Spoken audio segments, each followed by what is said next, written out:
Hello guys. So, ang topic natin for today, eto, mga funny signs or mga kakaibang mga signs na ikaw ay isang magandang babae. So, ladies, kung gusto mong malaman ang mga ito, panoorin mo ito.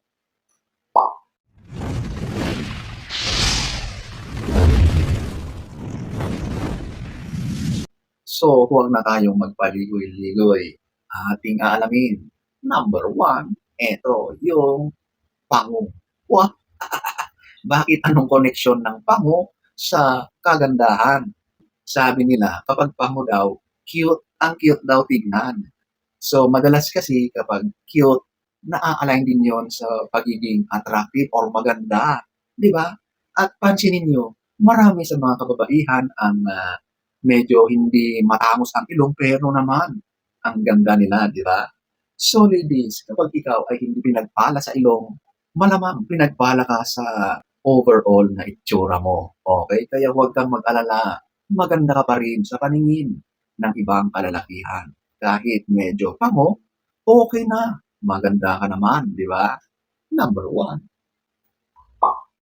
Number two, eto yung kahit bagong gising ka, ay mukhang fresh ka pa rin daw. Oo.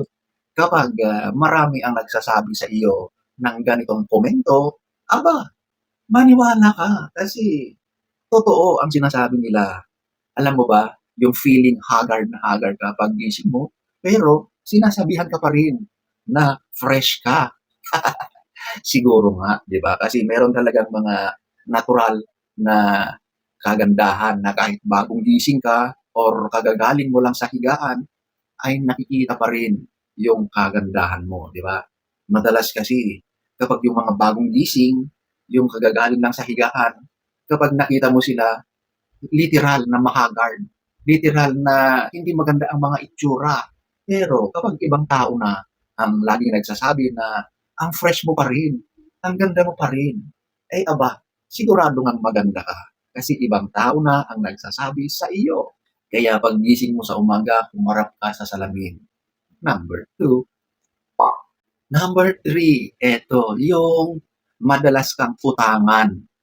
Ano ang connection nun sa pagiging maganda? Alam nyo kasi, yung mga magaganda ay medyo pabor sa kanila ang mga sitwasyon.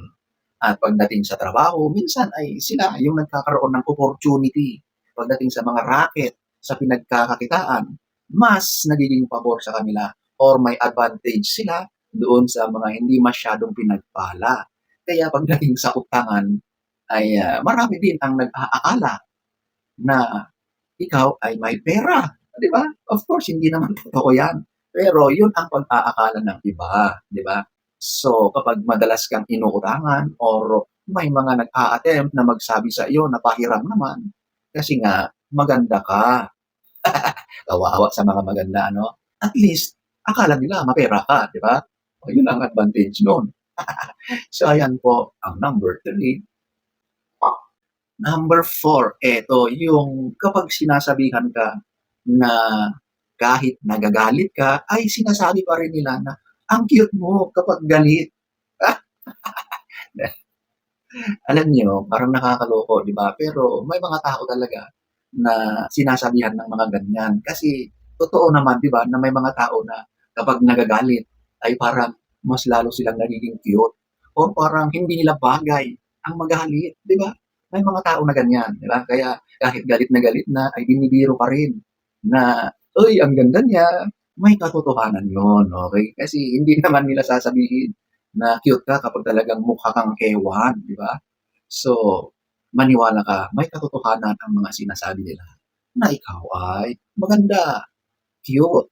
Number four.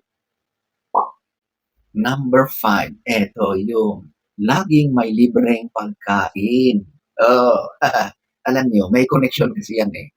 Minsan, yung mga attractive na tao, magaganda, gwapo, sila yung mga nakakatanggap ng mga pabor. At minsan, sa pagkain na rin, di ba? Kung hindi ka bibigyan ng pagkain, regalo, ikaw naman ay inaalok na kumain. Di ba? Kasi nagagandahan sila sa iyo, attracted sila sa iyo. Kaya ka inaalok na kumain. Siyempre, sa mga tao na yon, gusto rin nilang magpapansin or gusto nila na makuha yung atensyon mo. Kung babae naman yon, maaring talagang hinahangaan ka lang. Talagang nagagandahan lang sila, kaya gusto ka nilang maging kasama, maging kaibigan, di ba? Kaya yun ang mga advantage na pinagpala ka ng kagandahan. Kaya kapag may mga ganyan kang nai-encounter, aba, nangyayari yan dahil ikaw ay attractive, maganda ka. Okay, number 5. Number 6, ikaw lagi ang tama. Alam niyo, sa mga magtotropa, sa mga magkakaibigan, minsan yung mga angat ang itsura, sila madalas yung pinapaniwalaan. Hindi ko naman nilalata, pero parang may psychological effect yun, di ba? Na kapag may sinasabi ka, paniwalang-paniwala sila. So parang andun na rin yung tiwala. Okay? Hindi ko sinasabi na lahat, okay? Pero may ganong effect. Kapag napapansin mo na yung mga kaibigan mo or any random people ay madaling maniwala sa mga sinasabi mo, kasi yun ang reflection ng itsura mo. Yun talaga, kapag maganda ka, kapag ikaw ay attractive, yung tiwala ng isang tao ay mas nakukuha mo na parang ikaw lagi ang tama sa mga usapan dahil ikaw ay maganda.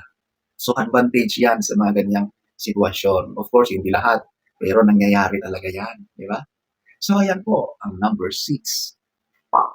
Number 7, hindi marunong mag-selfie. Ano ang connection? Eto yun, kahit daw kasi sa ang anggulo, kahit anong ginagawa doon sa pagkuha ng kanyang litrato, ay maganda pa rin siya. Maganda yung kinalalabasan ng mga kuhang larawan niya. O, di ba? So literal na kahit saan man siya pumwesto o anong anggulo ang ginagawa niyang pagkuha sa kanyang sarili, maganda pa rin ang kinalalabasan. So kahit hindi siya marunong kumuha ng kanyang larawan, umanggulo, or kung ano-ano dyan, maganda lagi ang kinalalabasan. So isa lang talaga ang ibig sabihin yan. Talagang maganda ka lang talaga. Wala nang iba. Hindi mo na kailangan mag-effort para mag-selfie. Kasi kahit saan anggulo, maganda ka pa rin. Number 7.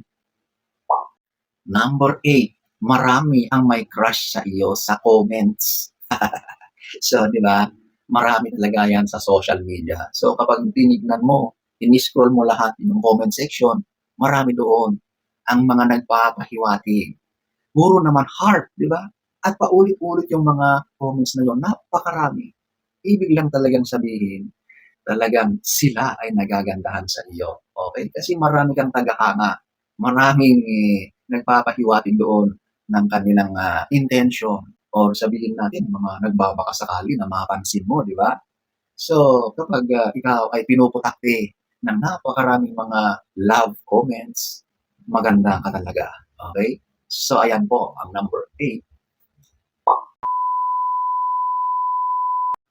So, ayan po ang ilan sa mga kakaibang mga senyales na ikaw ay isang magandang babae. So, sana ay nagustuhan niyo ang ating topic for today. Next story time. Don't forget to subscribe.